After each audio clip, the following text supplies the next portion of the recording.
folks, and welcome to the Horror Corner.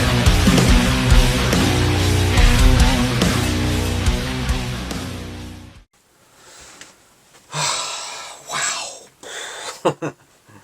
I am just in shell shock, guys, at what I just saw. So yeah, just getting back from the theater. I did go to the theater to see Halloween Ends because I needed to get that theatrical experience. I didn't want to just watch it on the streaming service, Peacock, I love that theatrical experience, and I've done that every single Halloween since Part 6 was the first one I saw in theaters, and ever since then I've seen every Halloween in theaters, and yeah, I didn't want to stop that tradition.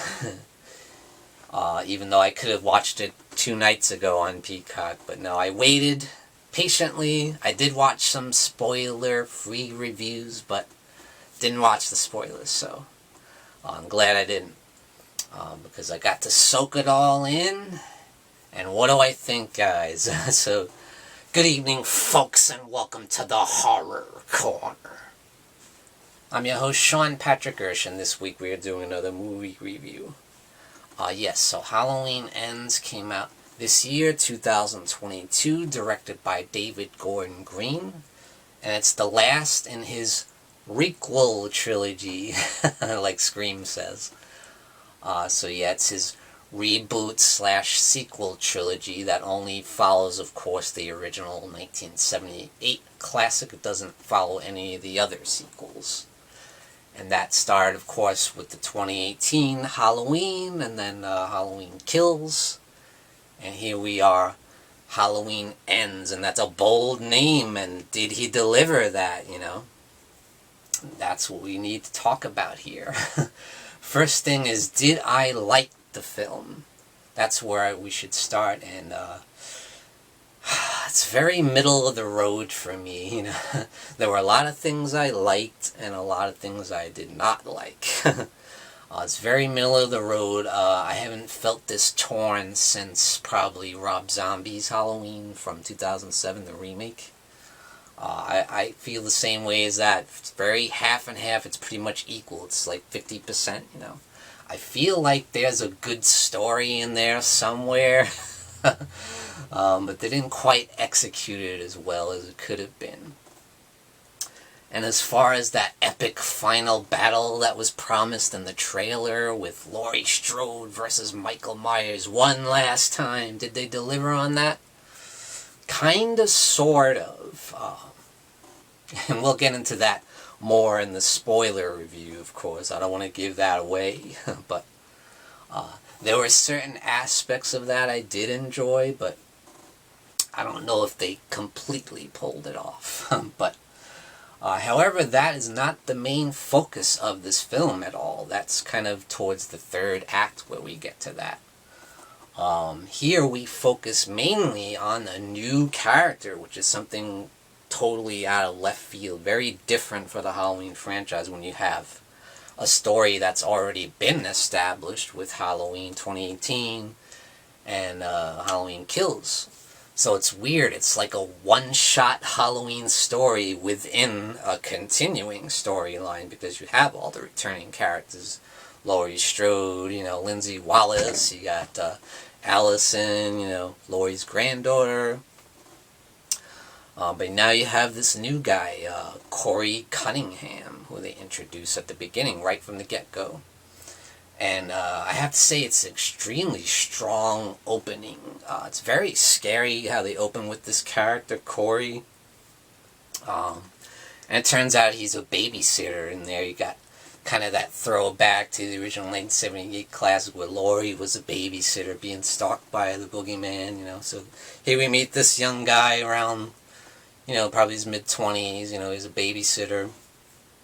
And something terrible happens, and, and he ends up getting blamed for it, and, and he experiences trauma because of that, And he's very, conflicted, and, he has a rough going, And at the same time, we see Jamie Lee Curtis back as Laurie Strode, and we see that she's kind of getting over things, you know, even though the shape Michael Myers just killed her daughter.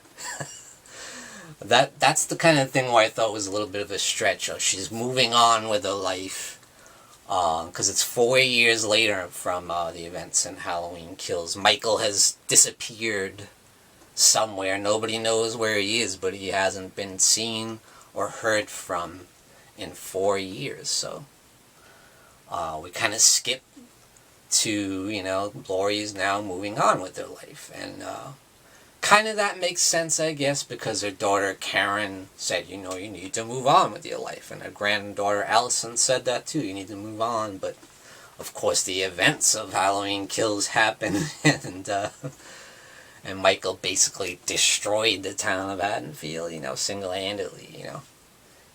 He took out the entire fire department of Haddonfield, and he took out half the townspeople at the end there, you know.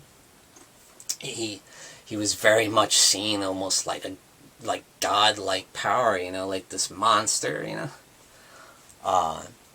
And you gotta give David Gordon Green some credit here, because he did something totally different, not only with the story, but with the returning characters. Everything is different, including Jamie Lee as Laurie and Michael Myers. He's not the same Michael Myers that we saw in the past two movies, or even in the original film. We see a much different Michael, and I will definitely get into more of that in the spoiler review, because I have a lot to say about that, and I'm sure a lot of you guys will too. There's a lot of scenes in here that are shocking, you know. But does it all work out in the end? I'm not quite sure, because the execution is off at points, you know. But I will say the acting is solid in this movie. I think better than the past couple. There is a little bit of that cringeworthy dialogue that they had in the past two movies, and there's some of that here too, and you'll notice it right away, you know. But overall, the performance is solid. Jamie Lee has probably her best performance in this trilogy, I would say, because you get to see a softer side, a gentler side to Laurie that we haven't seen since, like, the original Halloween from 1978, and I enjoyed seeing that. You know, I enjoyed seeing a little bit of happiness there, a little bit of a playful side, you know. We see her going out to the supermarket, and she meets up with Frank, played by Will Patton once again, and they have a very playful repertoire, you know, and there's a little of that, you know. Is there something there? Could there be a romantic relationship, you know? And I like that, you know, that was cool. But in the shadows, there is still in the back of her mind, you know, the events of the previous two films. You know, the damage that Michael Myers did is still there in her mind, you know. Michael Myers has not really left her mind, and really any of the people in town, because they let her know about it too when they see her on the street, you know. It's all your fault, and some people blame her and stuff for the events, which is ridiculous, but still, you know. You can kind of see, because their family members were killed, their daughters or their wives or their children were murdered by this psychotic madman. And they're obviously traumatized by the events, and they're taking it out in the wrong way, you know, taking it out on Laurie, saying, you brought him here, you know, kind of things like that. And it's kind of crazy. I will say the one thing about Laurie kind of moving on with her life is a little bit weird to me and a little bit off, because, you know, this man killed your daughter. And even though it's 4 years later and nobody has seen Michael Myers, he's still out there somewhere.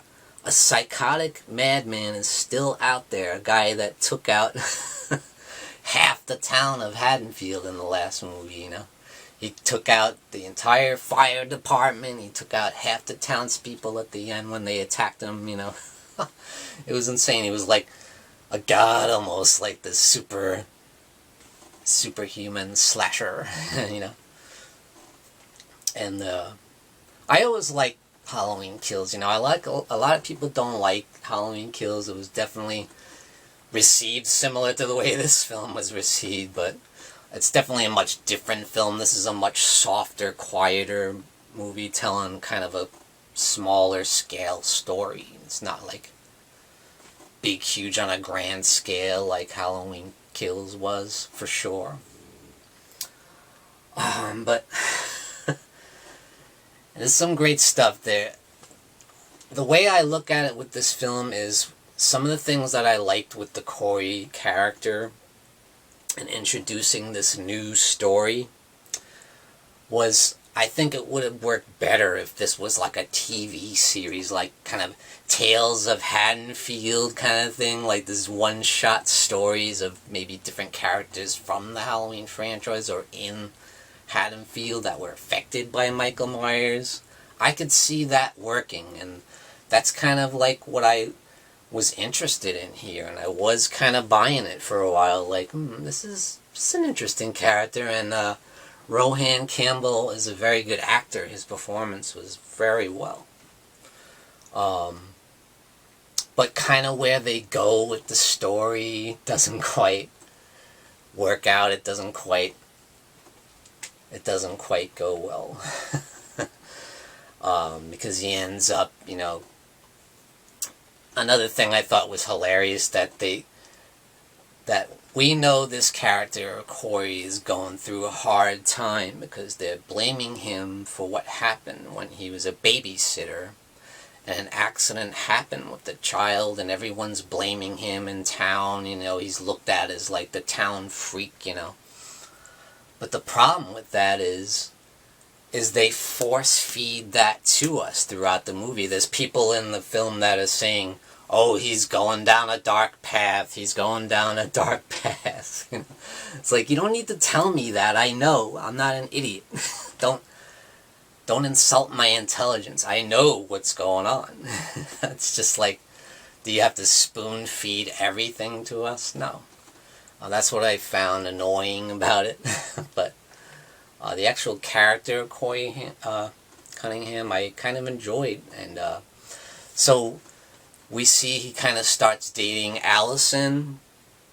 And Allison is very different here too, you know. Her character is almost like the other side to her, you know. She was very different in the first two movies. She was kind of strong and very much like kind of Laurie Strode is, you know. But here she's kind of taking risks and being like a rebel, being like this angst-ridden teenager when she meets Corey. And she goes right for him too, which is kind of funny. I'm like, he's kind of a nerdy, weird guy. Why are you going for this guy? You know? He's kind of shady character. And you're getting all mixed up with him. She seemed like a smart girl, you know, intelligent, resourceful. But she's just totally lets her guard down for this guy and totally commits to him, you know. And it's all her doing it, too. He doesn't even try to go for her, really. It's just all her, you know, which is kind of funny. Even though I liked Annie Matichak's performance, I didn't really like some things that they did with her character. Like, at one point, Corey Cunningham says, you know, I killed somebody, and she just kind of, like, barely reacts to it. I'm like, what? She just told you, he just told you he killed somebody, and you're not gonna say anything or do anything. You just, like, she just, like, holds his hand, like, oh, I feel sorry for you, or something, you know? Is that why you're with him? You feel sorry for him? You're like this beautiful woman, you know? Whatever. And there's a lot of that in this movie, like, whatever, you know? You just kind of have to, like, turn your head, you know? I saw one review that somebody did saying that there's no place for logic in a Halloween movie. I thought that was kind of funny, and I suppose there is a little bit of truth to that at times. We do have to suspend disbelief when watching these horror films, you know. They're not real, you know. They're not realistic, you know. Yeah, we want them to be as realistic as possible. But we also want to see the carnage and the craziness as well, and the blood and the gore. I mean, this is a slasher movie. Come on. Do we watch the Friday 13th movies hoping for realism, you know? No, we watch it to see the carnage and the craziness, and we like to see a good story too, you know? We want our cake and eat it too, and that's hard sometimes, and they don't quite pull it off with this movie, you know? They try their best, you know? And that's what I gotta say about David Gordon Green. He swings for the fences and takes some very bold choices in this movie that will leave you just shocked and and you're not sure what to think. Do I hate this? Do I love this? And there's a little of both. Some things you hate and some things you're gonna like, you know. It's very middle of the road, and it's jarring, and it's in your face, and it's like, oh, I don't know what to think, I don't know what to feel about this, you know. This is crazy, you know. And it's unexpected, it's unpredictable. And I have to say, David Gordon Green had balls, you know, and I do admire that, but it's the thing, does he pull it off? Not really. It doesn't really work out in the end, you know. And it's like, why did you decide to make these huge changes in this huge new story in the third act of a trilogy, you know? A trilogy where there was an established story that you came up with in the past two movies leading up to this. So it's like you decided to do this one-shot story in the middle of a continuing story, and you want everything to gel together, you know. It doesn't quite work, you know. And I feel like Laurie and Michael kind of get sidelined in a way, you know. Their story is not quite the conclusion that we wanted, you know. They go here a little bit, they go there a little bit, but not, they don't, I feel like they don't go all the way like they could have. They could have,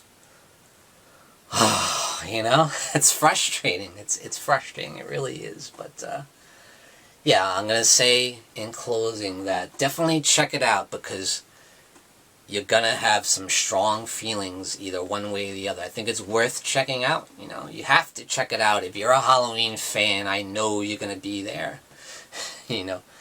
And as you should be, you know. If you're a Halloween fan, you need to see this movie. There's no question about it.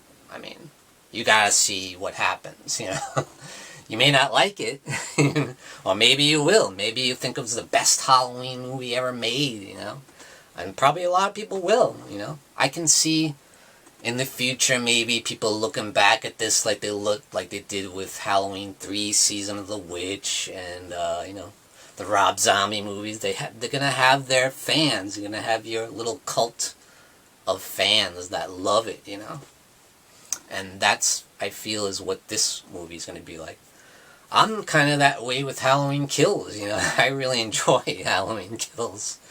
I think out of this trilogy, the only one I'm going to go back to and revisit is Halloween Kills. I just love the carnage and the wild, over-the-top craziness and the blood and gore. I enjoyed that.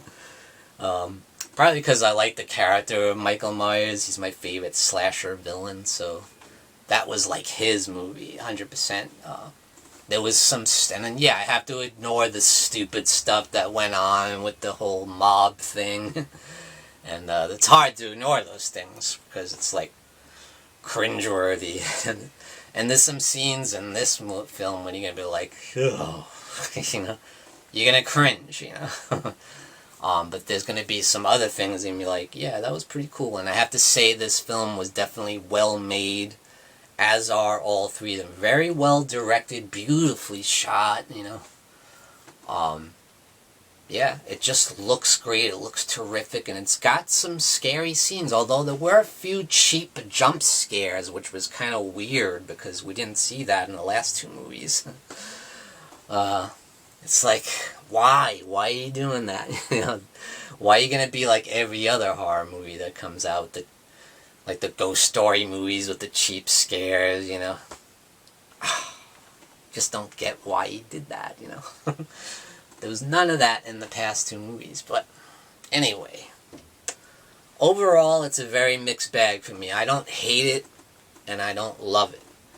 Definitely some great scenes, some powerful scenes. I think they open. So yeah, at the end of the day, guys, go see it and make up your own mind. Walk into it with an open mind, you know, and then decide for yourself how you feel about it. But one thing's for sure, you're going to have a lot to talk about with other people, with your friends, with some other Halloween fans, or there's a lot of room for discussion, which is great about the Halloween franchise. We have so many different movies to talk about and discuss, and so many things we love, so many things we don't like, and you know, we all have our own opinions about things, and you're going to have a lot of opinions about this movie for sure, because there's just a lot of shocking stuff and a lot of intense things going on that you're going to have very strong feelings about. So definitely check it out if you're a Halloween fan, even if you're just a horror fan. Check it out. You may like it, you may hate it, but you're going to have some strong feelings about it. And thank you for joining me, Sean Patrick Erschen, in the Horror Corner. Tune in and stay scared.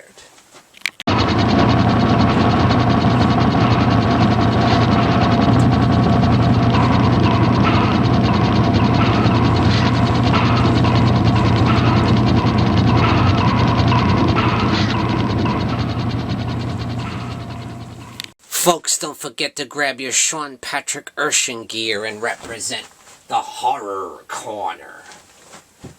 Also, check out these awesome mugs we have, perfect for your coffee.